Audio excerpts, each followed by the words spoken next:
Hola a todos. Hoy voy a leeros otro capítulo de la autobiografía de mi madre. Es el capítulo cuarto del libro y se titula Mi madre. Vamos allá.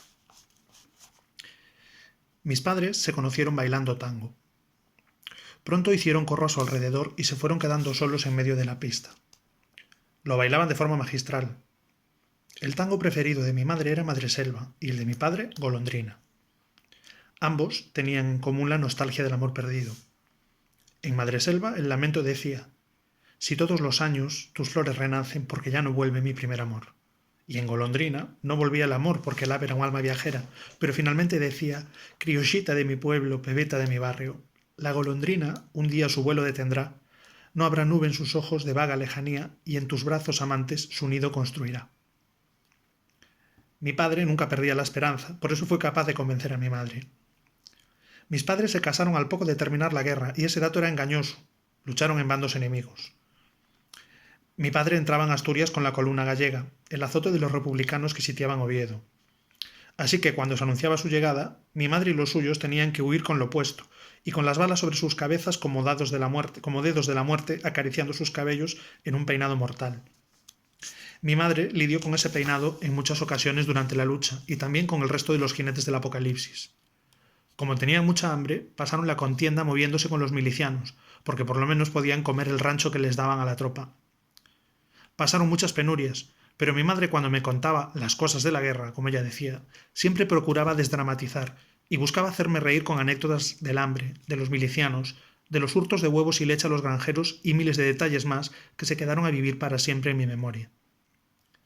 Mi padre fue reclutado para el frente sin tener aún la edad reglamentaria, así que lo obligaron a apuntarse voluntario. Su campo de batalla fue siempre la columna que ayudaba a los sitiados fascistas de Oviedo. Al final de aquella lucha fratricida no acabó todo, al contrario, empezó una de las etapas más negras y oscuras del siglo XX español. Mis abuelos se empeñaron en que mi padre se hiciera policía y formara parte de ese nuevo cuerpo que iba a sustituir a la antigua Guardia de Asalto.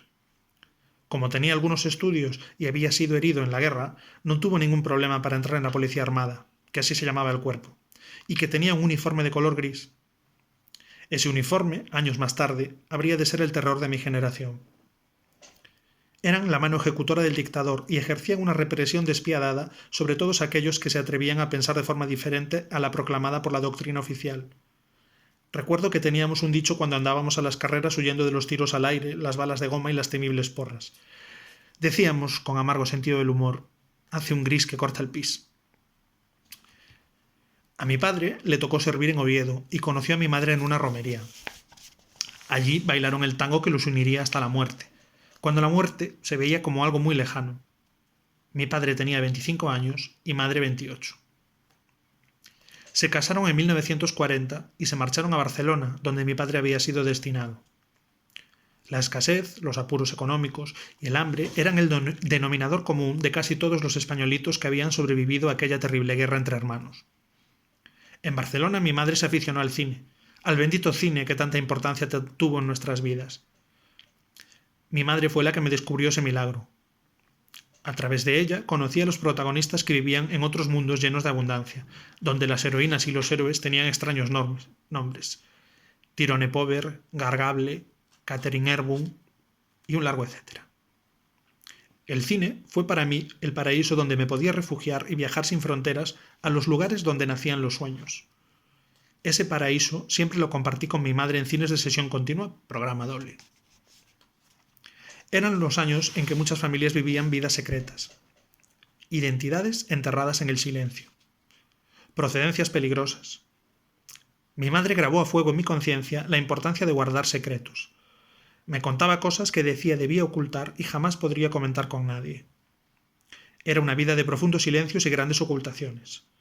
Todos eran cómplices de la falta de memoria, del vaciado de ideas y pensamientos, de no hacer preguntas, de cruzadas cuyo objetivo principal era callar. Éramos un país de mudos. Los antecedentes familiares podían ser una lacra para los supervivientes en aquella posguerra cargada de venganzas y represalias. Por eso, mi madre ocultaba celosamente el fusilamiento de uno de sus hermanos, el paseillo y la desaparición de otro, el exilio de mi tía María, dirigente cenetista y viuda de un fusilado.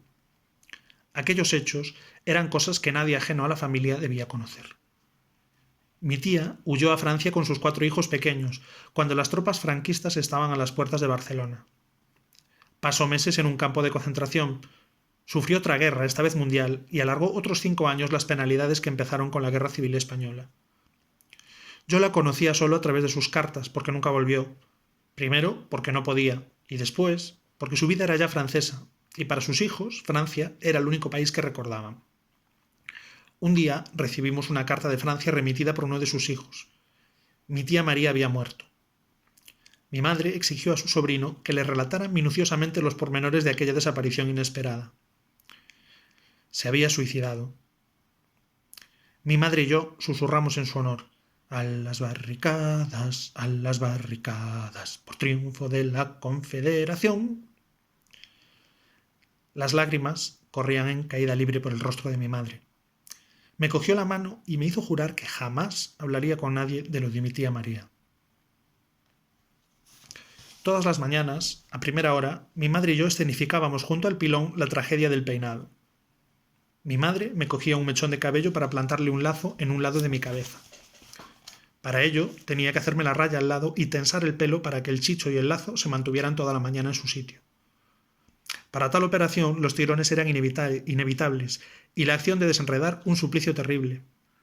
Así que todos los vecinos podían oír mis berridos con la máxima nitidez. Daba igual todo lo que mi madre me dijera para convencerme de que solo era un momento, de que no gritara, de que aguantara, de que enseguida acabábamos. Yo gritaba como si me estuvieran matando. En el barrio era famosa la hora de mi peinado. Luego venía la pelea del desayuno. Mi madre se empeñaba en que desayunara y yo en convencerla de que se me revolvía el estómago y me daban arcadas. No podía tomar nada caliente, porque efectivamente devolvía. Mi madre decidió entonces que tomara zumo de naranja y una rebanada de pan frito, y así me preparaba para una mañana de colegio. Entraba a trabajar a las 8 de la mañana, así que a las 7:30 tenía que salir de casa, pero antes tenía que dejarme lista a mí. Durante una hora jugaba conmigo misma delante del espejo que tenía la puerta del armario. Aquellos roperos se llamaban pomposamente armarios de luna y sugerían mágicos mundos tras el espejo. Delante de él me observaba minuciosamente mientras me daba órdenes para soñar despierta. Eran sueños sobre personajes capaces de las proezas más increíbles. Así que, cuando llegaban las 8:30, yo ya había sobrevivido a cientos de aventuras imaginarias y había viajado por los países más deseados en mi imaginación. Casi siempre era una periodista intrépida que saltaba de reportaje en reportaje con grandes éxitos y fama mundial. Y cuando no era la periodista intrépida, era la actriz famosísima reina del Star System. Cuando había transcurrido esa hora muerta, salía de casa con mi maletín en la mano y todo un repertorio de brincos y carrerillas hasta llegar a la escuela. Me recuerdo a mí misma cogida fuertemente de la mano de mi madre, mientras descubría y exploraba mundos desconocidos. Ella fue la primera en hablarme del teatro y de los actores que le gustaban. Me contaba que antes de la guerra había muchas compañías de teatro de repertorio que llegaban a Oviedo. Ella iba siempre que podía conseguir dinero para la entrada, ya que su situación en el aspecto económico no era muy boyante. A mi madre todas las cosas mejores le habían pasado antes de la guerra. En una ocasión me habló de una obra de teatro que la había hecho llorar mucho. Genoveva de Brabante. Un día llegó a casa conmocionada porque una de esas compañías de repertorio la traía a Vigo y mi madre, que no había ido al teatro desde entonces, me llevó a verla. Era un folletín de mucho llorar, con una mezcla de Cenicienta, rapto infantil, abandono, usurpación de mayorazgo y supervivencia de Genoveva y su hijo recién nacido en medio del bosque, y la protección que, creo que de los lobos, ejercieron sobre ella y su hijo hasta ser encontrados por el marido y padre que por fin había vuelto. Yo recuerdo todo eso en una nebulosa porque era muy pequeña cuando la vi.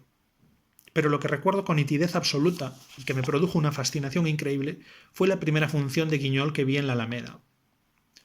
El personaje no era el histórico Barriga Verde, que a ese lo descubrí más tarde, sino que fue Gorgorito, que iba armado con una estaca y antes de dar las palizas a los malos cantaba aquello de «Yo soy Gorgorito, paraba, paraba, paraba, paraba, paraba». Aquel teatrillo de Guiñol me impresionó hasta tal punto que enseguida me puse manos a la obra para representar todo tipo de aventuras con mis muñecos. Por primera vez les había encontrado una actividad divertida y no la de las comiditas y los vestiditos que me repateaban. Así que empecé a escribir historias para representar y fabriqué, con el marco de un cajón sin fondo y una colcha vieja, colgando del cajón para taparme, las historias que escribía.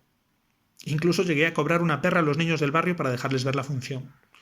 Lo más asombroso era que les gustaba y venían cada vez que anunciaba una representación. El guiñol estaba instalado en aquel manzano que tan pronto era un avión como un caballo. Un día, al volver del colegio, contemplé horrorizada que de mi manzano solo quedaba un pedazo de tronco. Le habían serrado todas las ramas. Jamás volvería a ser cómplice de mis aventuras. Al compañero de mis sueños lo habían matado. Casualmente, mi abuelo era el asesino. No tenía el corazón lo suficientemente grande y capaz de albergar mi odio. Ya estaba claro quién era el malo de la película de mi vida, el abuelo de color marrón. Años más tarde me enteré de que se iba a secar y mi abuelo lo podó para intentar salvarlo, pero eso hubiera sido imposible de aceptar por mí en aquel momento. Mi madre intentó consolarme haciendo propaganda de los otros manzanos, ciruelos y cerezo, porque solo había uno, para que pasaran a ocupar el lugar de mi malogrado manzano, pero jamás volví a tener aventuras en ningún árbol.